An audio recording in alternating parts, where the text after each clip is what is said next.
Hey folks, this is American Lean's Michael Miller. Well, I made a little short trip out here today to Littleton, New Hampshire to shoot my first episode of my vlog series. It's called Paying Respects. We hope going to historical sites, areas where, since I'm a genealogist, or family members, distant and close, are located at, and also well-known people. And today I'm in the St. Rose Cemetery, which is a Catholic cemetery in Littleton, New Hampshire. And I am here to, I guess, pay my respects to one of the most infamous rock and rollers of all time, G.G. Allin.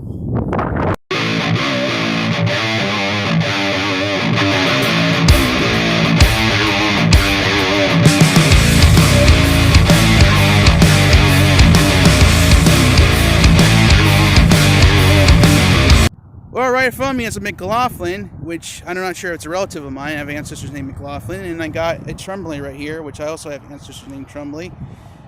And of course, you have G.G. Allin's grandparents here, his maternal grandparents. A little quick shot here, but this is where basically the story ends and maybe kind of begins in some ways.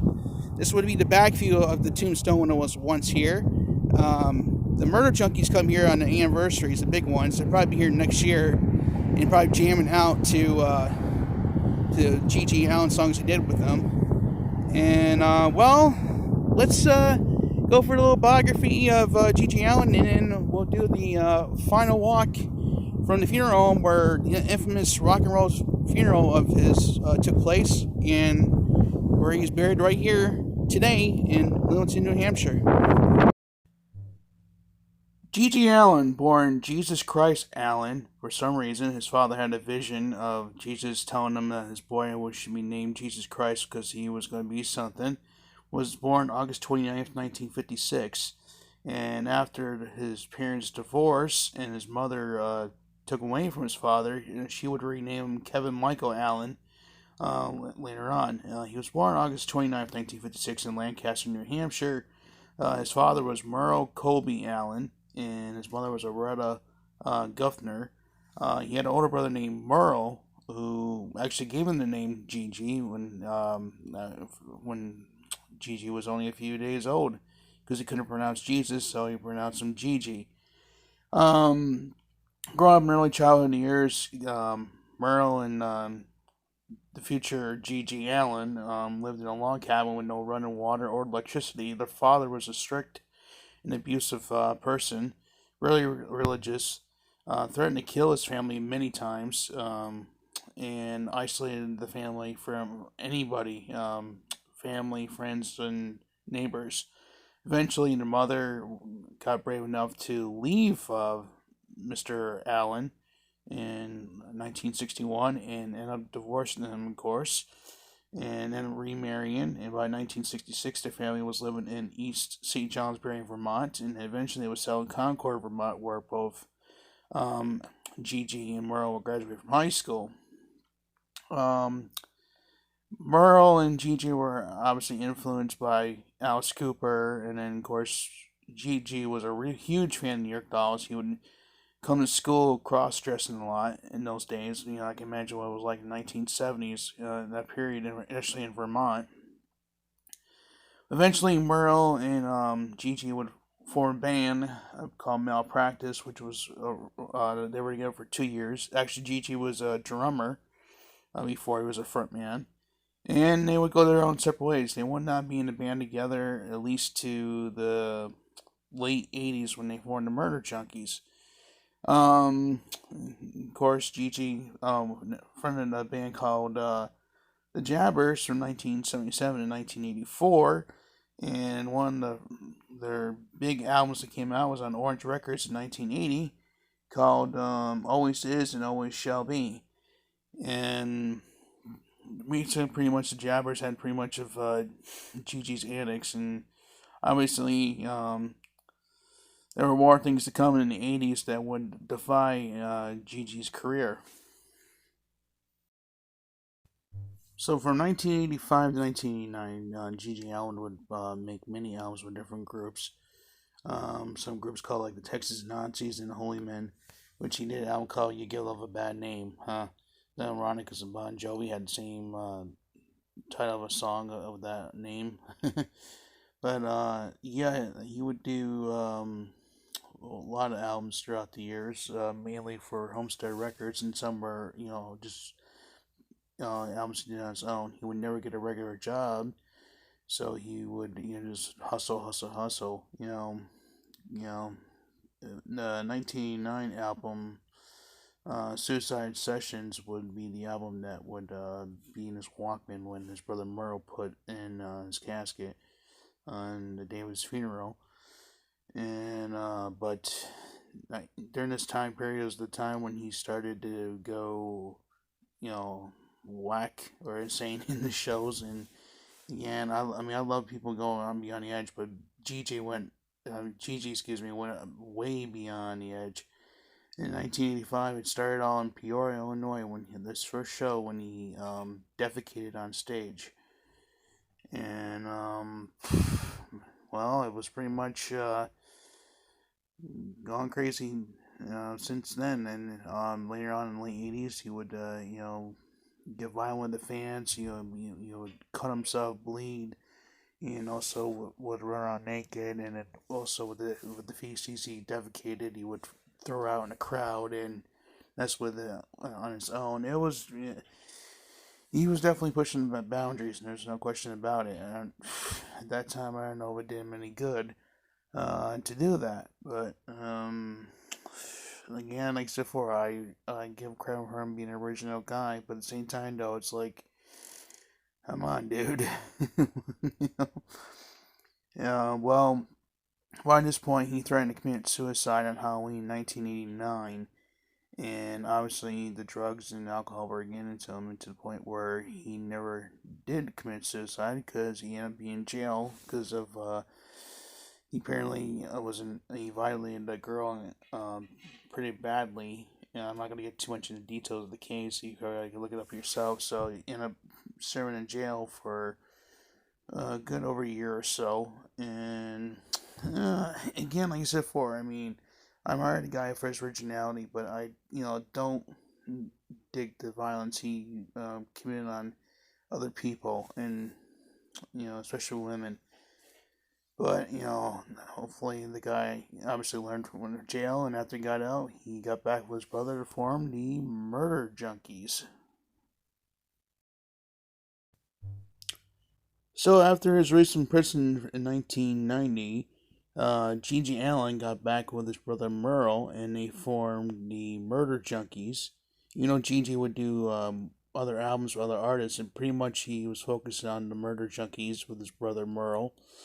And ironically enough, Gigi Allen was getting somewhat popular at this point, but even though he was still like a big no to a lot of clubs, because a lot of clubs couldn't afford, the price of, him, defecating and cutting himself up and all that stuff. But yeah, I think in a lot of ways it probably was good for Gigi to get back with his brother. Obviously the brothers loved each other, and they, good fit, you know. So yeah, so there was a documentary that came out around the time the Murder Junkies were doing the tour and all that stuff, called Hated Gigi Allen and the Murder Junkies. It was directed by Todd Phillips, and it was released about the time, unfortunately, after Gigi died.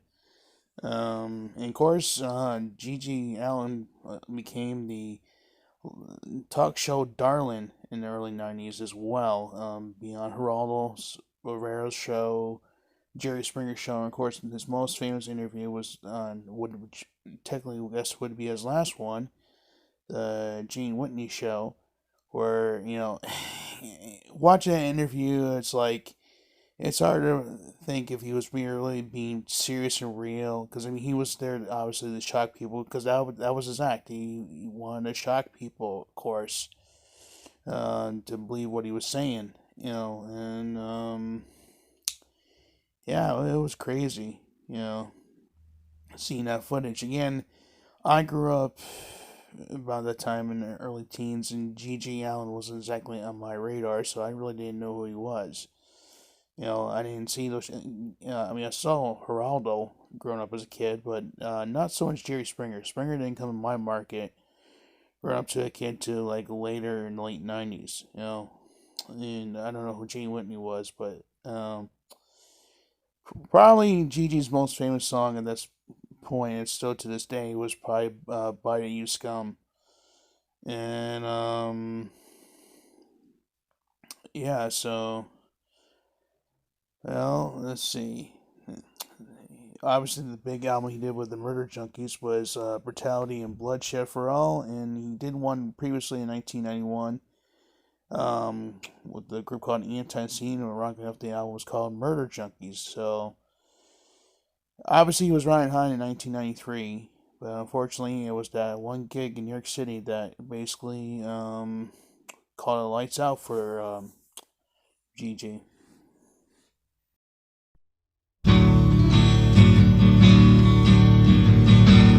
When I die, put that bottle in my hand. All these years on earth, it was my only friend.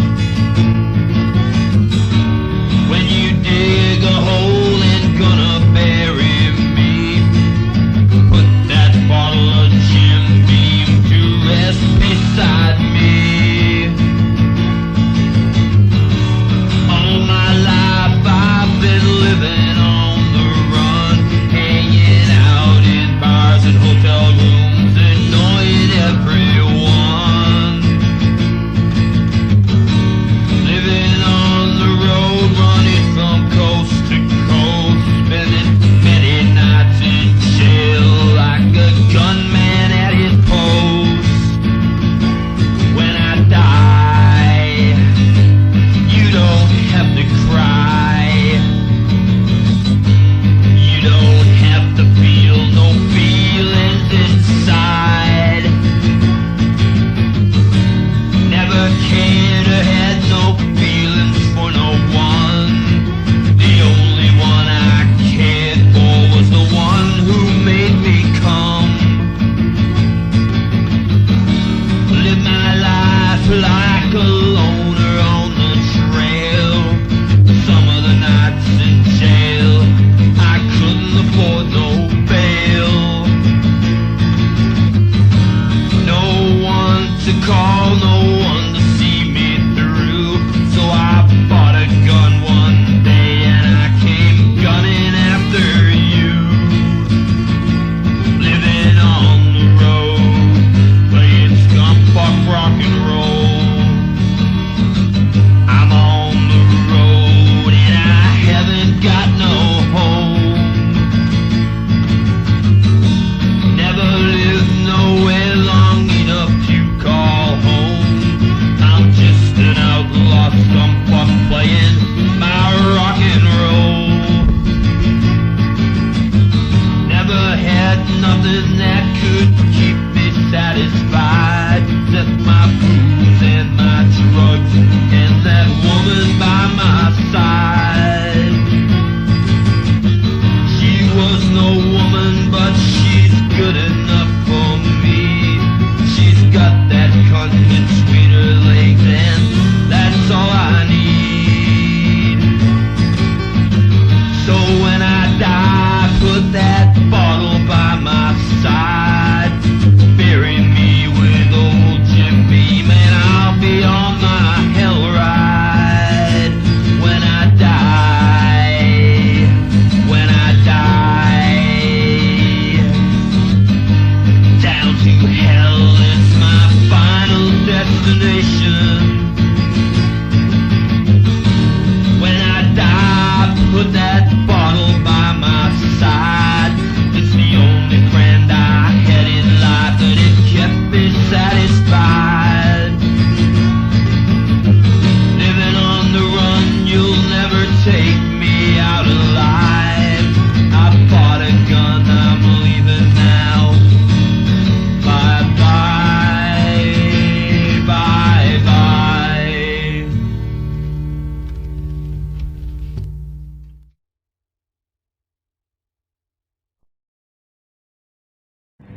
Hey guys, I'm here in Littleton, New Hampshire. Hope you can hear me here.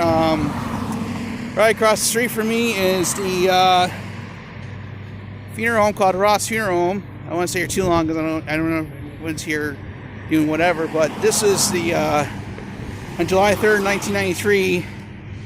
One of the most infamous funerals of rock and roll took place here. G.G. Allin's funeral took place here, and you can actually see the funeral footage on YouTube. You got a strong stomach.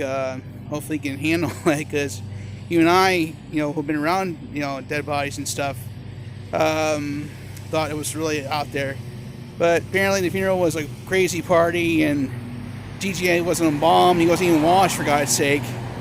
But certainly had the funeral here at the Ross Funeral Home in Littleton, New Hampshire, and then they basically carried the casket, and hopefully I can show some footage of it, but they carried the casket from here across the street and then went all the way down.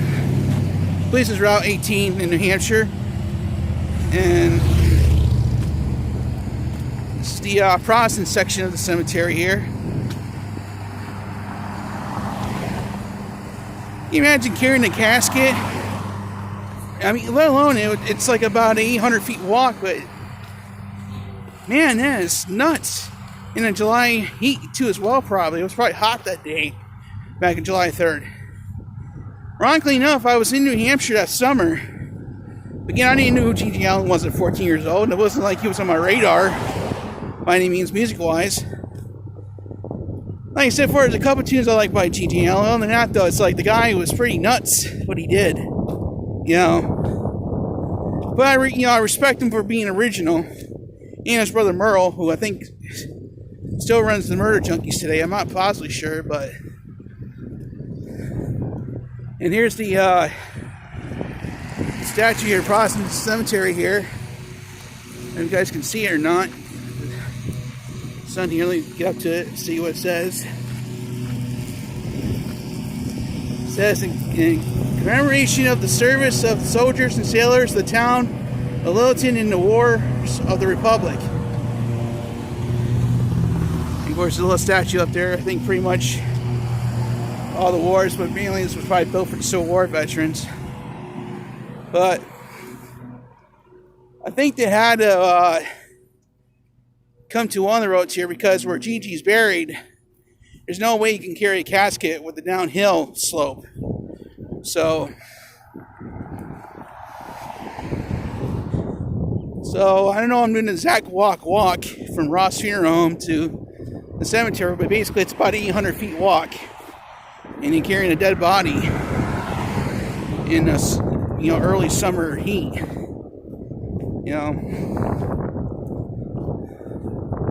In New Hampshire.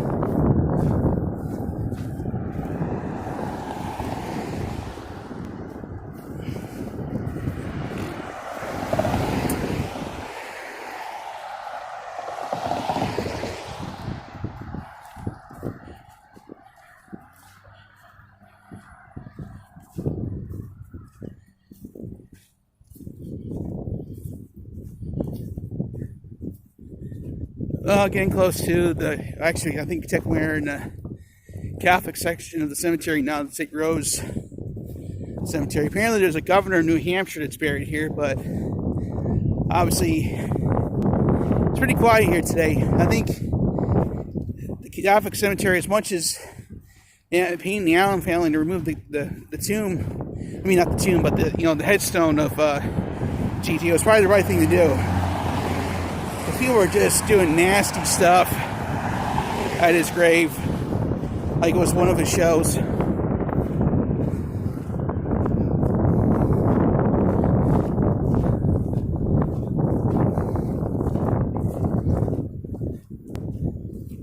Alright, should be getting close to it here.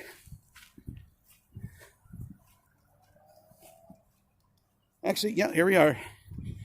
Now, this is different from the documentary from the Allins, how they filmed this, because it doesn't look like it's on the slope, but it's actually, look here, you're going down the slope to the view where his grave, Tombstone is, where he's still buried. And I guess his mother is buried here too as well, Arletta. She passed away in 2019. and she said in the documentary Allin's that aired on Showtime that she wanted to be buried, because this originally was supposed to be her plot. Apparently she got cremated and is buried here with her son Kevin, or as the world known as G.G. Allin. So let's back a little further here so you guys can see what range is. We can match with old photos here. There's the Tremblay grave. But right here, it's a spot where the infamous punk rocker G.G. Allin is buried.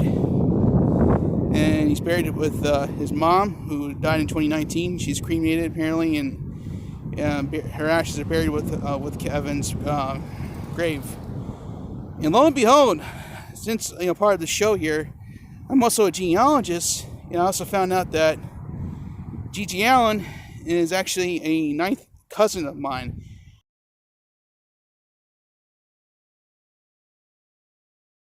Which isn't a big deal, but the fact that he came from, American pure stock tells you something. But we both descend from the Bullock family that lived in Rehoboth, Massachusetts back in the 1600s. And also some familiar people descended from that line were Ben Bradley, who ran Washington newspaper, I believe. I have the names fuzzing me right now. Ben Bradley, well-known Washington newspaper editor. Sorry, guys, if I didn't get the name. He was involved in Watergate and all that stuff. Well, yeah, he's in the same line with G.G. Allin. I believe G.G. Allin's father's, the elder Merle's son cousin, but also descended from that branch of the family are George H.W. Bush, who had been an eighth cousin to Merle Sr., and George W. Bush. There's an old saying in Tennessee, I know it's in Texas, probably in Tennessee, that says, "Fool me once, shame on you." If fool me, we can't get fooled again. Who had been a ninth cousin to G.G. and also a ninth cousin to Merle and a ninth cousin to me. That means Jenna Bush Hager is a ninth cousin once removed. Oh my God, bring out the queso. All right. But anyways, this is the grave of G.G. Allin. And hopefully he is resting in peace finally, because the guy was a torture soul, obviously. And I admire him from his originality, but as you can see, folks, there's no excrement or pee or anything like that. People don't do that here anymore, thank God. Desecrating holy ground. But mine for his originality, and also mine Merle for his originality too, if Merle ever sees this. Other than that, me, hopefully God rest, Kevin's soul. And well, I guess there's nothing more to say but live fast, die young, right? All right then.